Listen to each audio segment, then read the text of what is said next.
تو مصلی امامت پر کھڑا کیا تو صدیق اکبر کو، پہلا امام بنایا تو صدیق اکبر کو، اور امیر الحجاج بنا کر بھیجا تو صدیق اکبر کو۔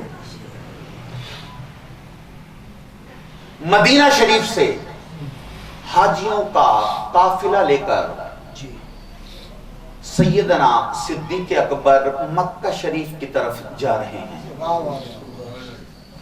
اور پیچھے سے حضور پر کچھ آیات نازل ہوئی جن میں مشرکین کے ساتھ آئندہ کے معاملات کا حکم تھا کہ مکہ شریف سے، حدود حرم سے ان کو نکالنا ہے،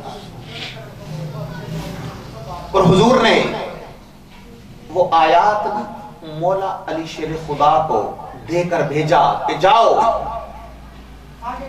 یہ میدان عرفات میں صدیق اکبر تک پہنچا دو تاکہ وہ حج کے موقع پر یہ پڑھ کے سنا دیں۔ سبحان اللہ۔ اور حضور نے کرم بالائے کرم یہ کیا کہ اپنی سواری دے کر بھیجا، حضور نے اپنی اونٹنی دے کر بھیجا۔ مولا علی شیر خدا حضور کی اونٹنی پر سفر کر رہے ہیں۔ مکہ شریف سے کچھ فاصلے پر ایک وادی میں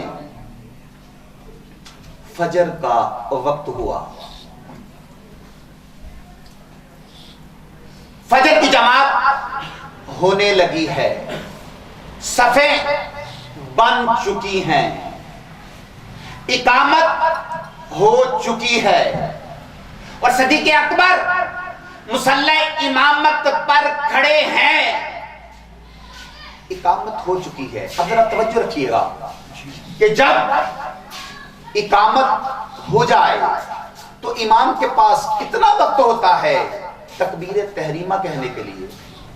ایک لمحہ، ایک پل، کہ ادھر اقامت ہوئی اور امام نے نیت باندھ کر تکبیر تحریمہ کہہ دی۔ سبحان اللہ۔ لیکن آج کیا ہوا؟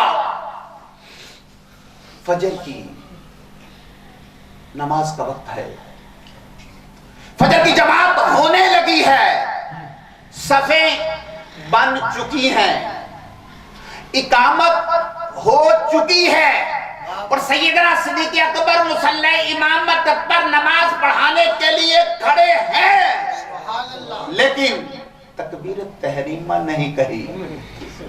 پیچھے مڑ کے دیکھا، فرمایا